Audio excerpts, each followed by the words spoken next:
Hi everyone, I just wanted to share some information with you. As you can see from all these tabs up here that I have at the top, I have quite a bit to share and quite a bit that I wanted to talk about. But I just wanted to start by talking about this Bible code on Messiah come September. And I just wanted to say that I think the verdict is out on this word right here. I don't believe it's the word September. I believe it's actually the word sept, which is the number 7 in French.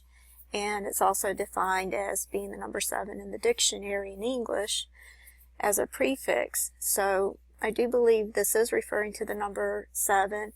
Of course, there is a chance that it could be random since it's such a small word, but I highly doubt that. I don't believe anything is random with the Bible codes. I believe every word is intentional that comes up. And I've even shown how the word God comes up in so many amazing ways in the Bible codes that are definitely referring to the true God. There are a few where there's not that phenomenon where it comes up in an amazing way, making it clear that it's talking about the true God, but it's usually in the Bible codes that are about the Antichrist or a false God, where you don't see that phenomenon. But I've shown tables that show the amazing way that the word God comes up, which is just a 3-letter word. So I highly doubt that this word is random. I do believe it's referring to the number 7, and you can see it even comes up in Song of Solomon's chapter 7, so that's another 7 right there. But I wanted to show you some information that's actually concerning the Feast of Tabernacles, which comes up in the 7th month, and it's a 7-day feast. And I had an article that I had pulled up that's talking about the Feast of Tabernacles and how important the number 7 is to the feast. As you can see over here, it's called Feast of the Nations, which this is very important, especially considering what recently happened in Israel, which I'll talk about in a minute.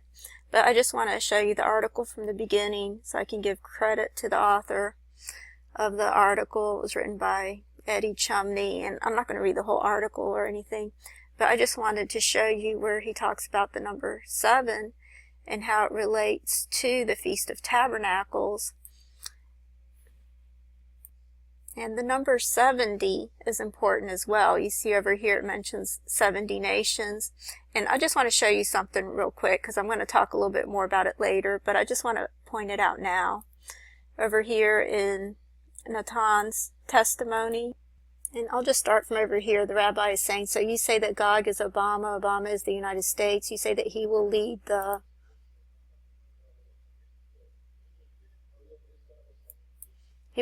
whole war. And who will join him? Who will join him? Iran will join him, the UN, the whole UN. Yes, Russia, South Korea, the whole UN, really everyone, all 70 nations will rise against us. 70.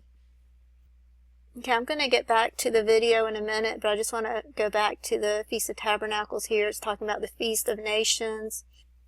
And it says, a fascinating and mysterious pattern emerges from the seemingly endless list of sacrifices found in Numbers 29:12 through 35. During the week of Sukkot, 70 bullocks were offered on the altar. The connection of the 70 bulls to the 70 nations is taken from Deuteronomy 32:8, Genesis 46:27, and Exodus 1:1 through 5.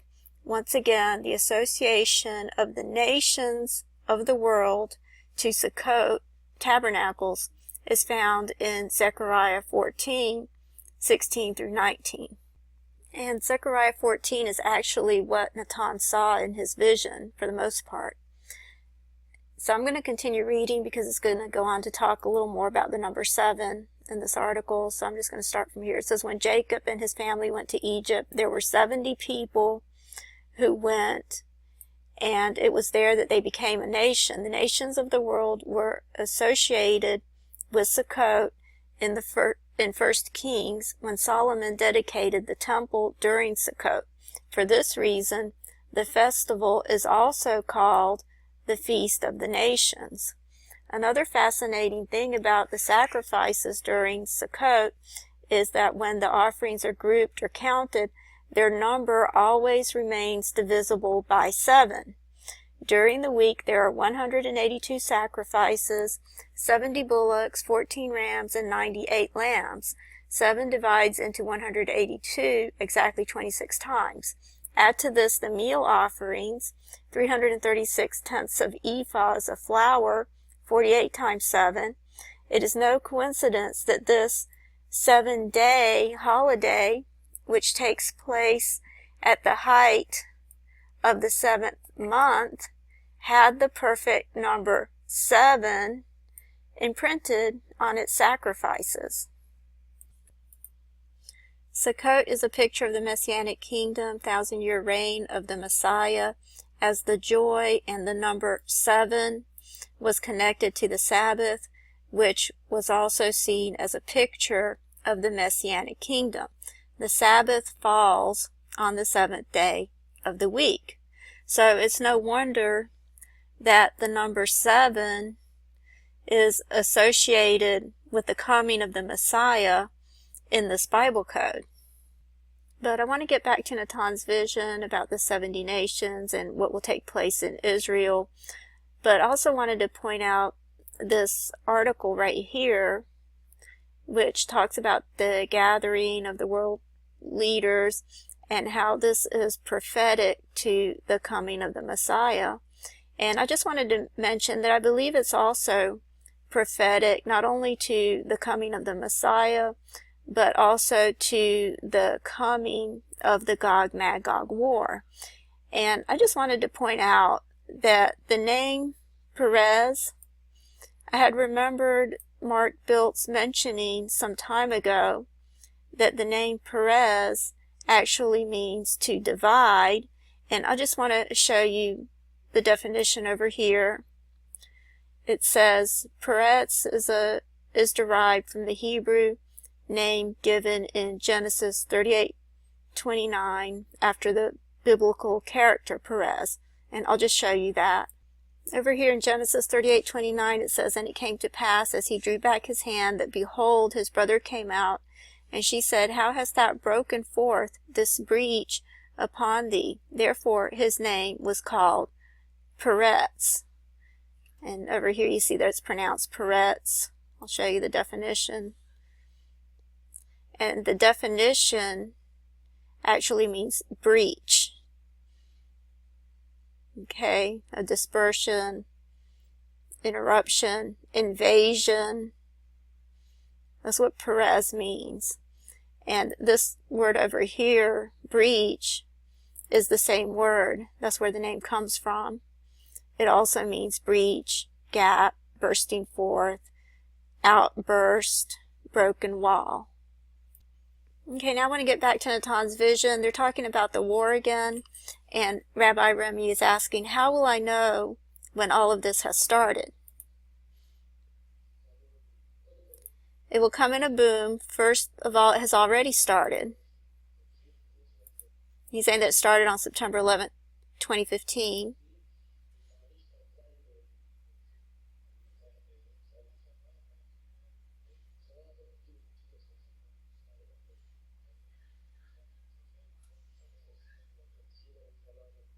So he's saying the war has already started, and he's saying, how come we didn't feel anything? He says, because the Holy One, blessed is he, will not bring it in the beginning.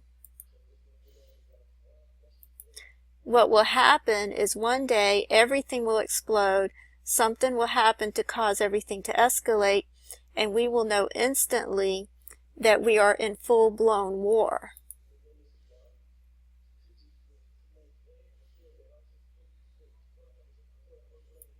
And everyone will say World War III has begun. Everyone will be saying that it's here, there's no time left. Everyone will understand that God is responsible for this.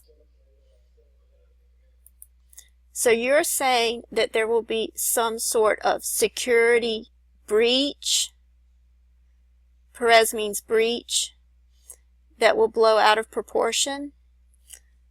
Okay, so over here in this article, we see that I don't know if it's 70 nations, but 70 represents all the nations. So we see all the nations are gathered together for Perez, for his funeral, and Perez means breach. So to me, this looks like it might be prophetic of not only the coming of the Messiah, but the Gog Magog War.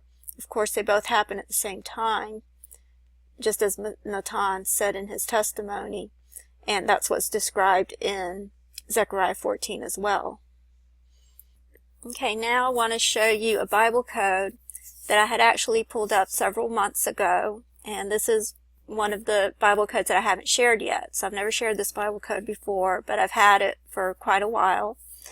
And I have a few different versions of it. There was a lot of terms that came up, but I'm just going to show a few of the different versions that I pulled up. And this one says, Obama, United Army, King, 7, 10 toes, iron teeth. Okay, over here you see the name Obama coming up in the light red, the letters O, B, A, M, A. You see King right next to the word Obama. You see United coming up here in the pink, the letters U, N, I, T, E, D. You see Army coming up here in the lavender with the letters A, R, M, Y. You see the number 7 up here in the plain text. And then you see the word iron over here in the green with the letters I, R, O, N. And then you see teeth over here in the fuchsia, the letters T, E, E, T, H. You see the word 10 over here in the green with the letters T, E, N. And you see toes meshed in with the word 10 in the yellow with the letters T, O, E. And then the S is part of the word 7. Okay, and this is coming up in 1 Chronicles 15, 24 through 16:4, and I'm not sure if I'm going to have time to read the matrix in this part. I may have to do that in the next part, but if you look at the book of Chronicles, you see that it begins by talking about, it says, and David made him houses in the city of David and prepared a place for the ark of God and pitched for it a tent.